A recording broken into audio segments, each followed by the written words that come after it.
After the events of Let There Be Carnage, Eddie Brock and Venom are back for one last dance. This time around, the film displays science fiction and alien movie type tropes, superhero action, and the same comedic tones from the first two Venom features. However, Sony vs. Marvel films have built a rather poor reputation with Let There Be Carnage, Morpheus, and Madam Web. This sets a rather weak stage for Venom: The Last Dance, but with this being the conclusion of Tom Hardy playing Venom, we'll take a deeper look at his run as the character and ask ourselves if this film leans into the same old superhero formula, or do we have something new and fun in our hands?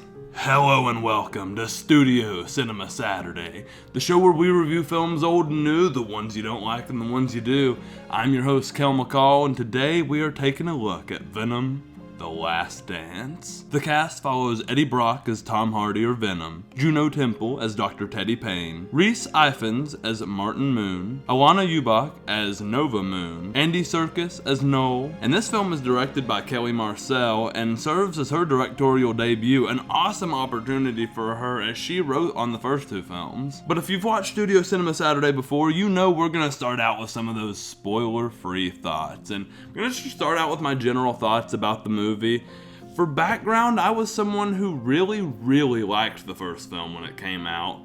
I thought the second film was okay, maybe a little worse than okay. Just had some problems with, Venom looked really crappy. The Carnage fights were cool at times, but I felt like they lacked a little bit of direction with Woody Harrelson's Carnage, and, the film's very unfunny at times. So setting the stage for this third film, I really had moderately low expectations. I would say this film exceeded those low expectations and, with a couple heartfelt moments, some good laughs, and, they finally figured out how to put multiple symbiotes on screen at one time without it looking like a CGI mess. The symbiotes look good in this movie, and the action with them looks even better. I also really like that this feels like an Alien movie.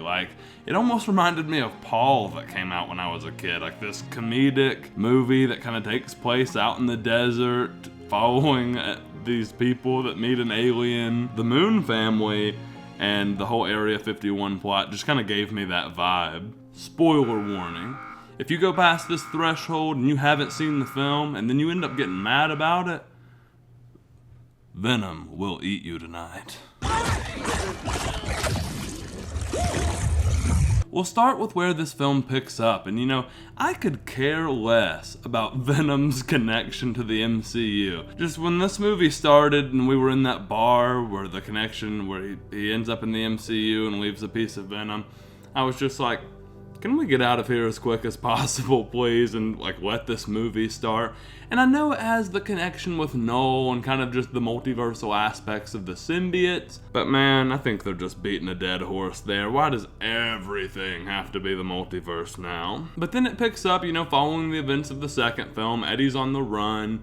He wants to go to New York, and we lead in with this kind of opening fight scene. We get this "We Are Venom" moment, and I really like that. They get creative with the uses and takedowns for Venom there, and he's throwing Eddie Brock around. I really liked that. After this, we see that, these military officers are kind of following Eddie Brock. They're not that far behind him. We're also introduced to the Xeno Fage, which is this monster that Noel is sending out, and they're huge and scary looking.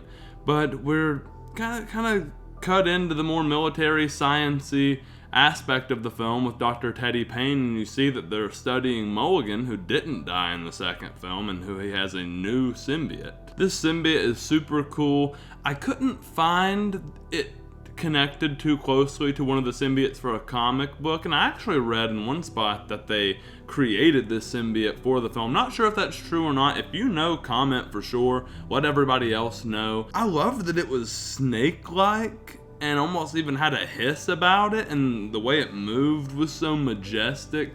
It was a creepy little creature in a creepy scene. Symbiote is also able to tell them about Noel, and so they're able to get a little bit of information and get a little bit caught up with the plot. And right off the bat, I'll say the characters in this film were pretty cool. From Dr. Payne to, some of the more military characters, to the Moon family, to Venom, obviously being the character that we like, but these characters were working for me in a way that maybe some of them didn't in the second film. The thing this film lacks is stakes.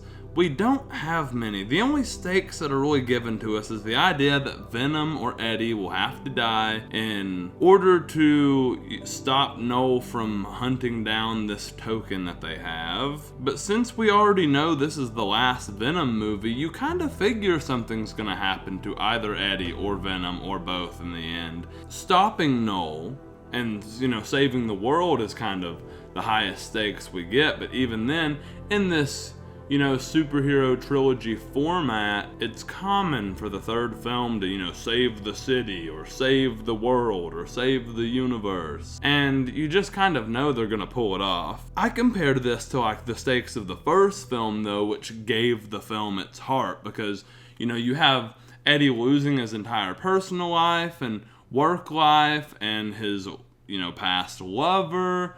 And, he's still trying to save a ton of people as Venom, from Riot. It grounds the film with its stakes just a little bit, and you care about what's going on. This film just doesn't do that as well.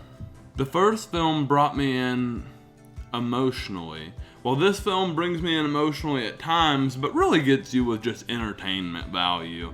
And that's kind of the film's main grab. So let's go ahead and talk about some of the entertainment value of this film, because I found it rather entertaining. The Venom horse scene from the trailer was awesome alone. This was a scene, I love how he's flying through the air, and it was a scene that I watched in the trailer and was like, what the hell is going on here? And then it was like, oh, that was cool. But I love that the movie takes place at Area 51, and below is like Area 55, but Area 51 is shutting down. And we get to see the alien craze from the nearby locals with the Moon family. And I thought this was just an entertaining aspect of the film, because it felt like this is something that could actually happen. Especially in the event that they're like, hey, we're shutting Area 51 down, and people think they're close to the secrets. But at first, when he meets the locals and we're going through this hitchhiking plot, I was skeptical about this plotline, but ended up liking the Moon family. And I loved how the dad's wish to see an alien and the son's fear of seeing an alien full circles when they both meet Venom at the end, and it's just Eddie from earlier, and they have, this fun scene where they're both kind of satisfied by that wish from early in the film. Also, the Major Tom scene was awesome, Such a cool song, but so cool how it starts with them playing it and then the actual song takes over. Great moment, and you're kind of like seeing that Eddie's in his head this whole entire time and can't even really enjoy it. Connected to the Moon plot though was the Vegas plot, and it feels like this cheap way of getting Eddie and Venom to fool Venom out and, reveal their location to the Xeno Fage and, ultimately, springs the plot back into action and, brings the danger back. But it felt like bringing Peggy's character back, it felt a little cheap and out of place for the time. We've talked about the characters and the major plot line, so let's talk about the climax. It was super cool that we came back to Area 51 for it, and seeing the symbiotes was kind of a cool payoff from the first two films, because we know there's more symbiotes, and we even know from the first film that Venom's like, yeah, if my home ever came back, it'd probably be bad and they would kill us all. And so now we see this stand of symbiotes, fight against that. So it was a cool, trilogy of films moment. We see symbiotes that resemble Lasher, Phage, another she-Venom. It was cool seeing a two-headed symbiote. Also shout out Fish, Frog, and again Horse symbiote. And we even see Agony towards the end, which was really cool. But the Xenophages were something that we see the symbiotes really struggling to fight, and they're so much bigger and stronger and, control some of the same power. Venom is just able to kind of sacrifice himself and, absorb them at the end. And, it felt like maybe we powered Venom up for this sacrifice at the end, but also there's the will of sacrifice in these superhero movies, so I do get that. And we see that Eddie and Venom truly connected with each other. They loved each other, and, it was part of We Are Venom. There's that moment in the second film where they figured out that they can take it down Cletus Cassidy and Carnage because they don't work as one. And, we ultimately saw them grow together throughout this trilogy of films, and I do like the overall arc of Venom. It was just sad to see him go, and they have like a bittersweet moment. And he tells him that it's not bye forever, which is sweet. But I do like Eddie ending up in New York, and you know, he's pardoned from his crimes and probably going to become a reporter similar to his comic book counterpart in the same location, which is super cool. I did like Eddie's ending and Venom's ending, and I just kind of wish the film would have ended with them. Let's talk about Null. I guess I finally have to talk about it as I've put it off till kind of the end of the plot breakdown, but it was cool. It was cool in the intro. You know, it was a cool idea to introduce Null, you know, the god of the symbiotes. He's trying to wage war on the symbiotes on Earth, and ultimately though, you know, we were never gonna finish his storyline in this film, and I don't know that I care to keep watching more now that Tom Hardy and Eddie Brock's character aren't in the story, so we'll just kind of see from there. You know, I think that's all I have to say about the Null plot. Andy Serkis was cool. One last thing about the film. This is a little nitpicky, but at times, especially at the end, I don't think the licensed music tracks really fit the film. Major Tom was an awesome scene. The ending music is a strange picks, even throughout the credits. Like, I had some help by Post Malone and Morgan Wallen play, and I have no clue why. I didn't think it fit the film, or the credits, or the series. Like, it felt like we just gave somebody a lot of money and they put their favorite artists at the end of the film. Like, so would I say that this film does anything new in the superhero genre? Not really. Do we have something fun on our hands? Sure, it's entertaining, and it's the end of the Venom trilogy. So if you liked the first two movies, and if you liked Tom Hardy as Eddie Brock, you're probably gonna have fun with this movie. Let's take a look at a little bit more than that. Tom Hardy's run as Venom, his portrayal of the character in this Sonyverse. You know, I think Venom was one of the only Sonyverse products that people wanted in the MCU, and that's why you see that connection at the end of Let There Be Carnage and the beginning of this movie, because Tom Hardy's portrayal of the character was that good, and you know, it was a Venom worthy of being in the MCU. It was a fun ride for Venom and Eddie. You know, from the first film, them kind of learning each other, getting to know each other, bonding, taking down Carnage in the second film, and saving the world from Null the symbiote god with sacrifice in the third film. Simplified like that, I think it sounds great. Unfortunately, we had some rocky bumps, ups and downs throughout the trilogy, and you know, just the Sonyverse as a whole kind of reflecting poorly on these films, I think.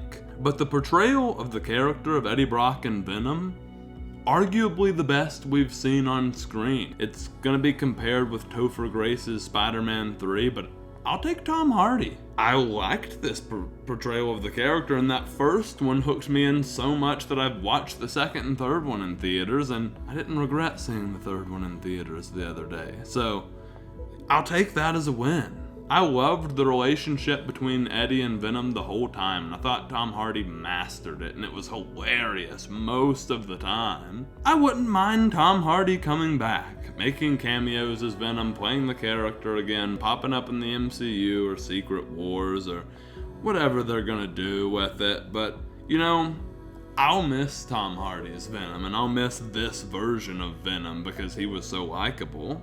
But for now, we'll score the film. I'm gonna give it a 6.5 out of 10. It gets points for its entertainment value, it gets points for, you know, Tom Hardy's portrayal of the character, and I think it gets some deducted by its overall story, but it's saved in places like the Moon family, Area 51, and the fight at the end, and the Xeno Fage was cool. It's just knocked by the Vegas plot and kind of the rushed aspect of the Null plot, and you know, things just not really connecting that well. And ultimately, you know, I don't think this is gonna be one of the best films you've seen this year, but it will be a fun watch for you. But for now, we say goodbye to Venom, our lethal protector. I hope you had a good time watching this video, and I hope you are enjoying Studio Cinema Saturday. We're here every Saturday talking about either one of the latest movies, one of our old classic favorites, or just some film that's become relevant. We also do Television Tuesday on Tuesdays, and we are filmmakers ourselves here at Studio 24. That's what we're really trying to do here. Our film, The Ties That Bind, is a 38-minute horror featurette. It is a film that we put over a year into, and we would love to hear what you think as a film goer about our film. We'll see you there.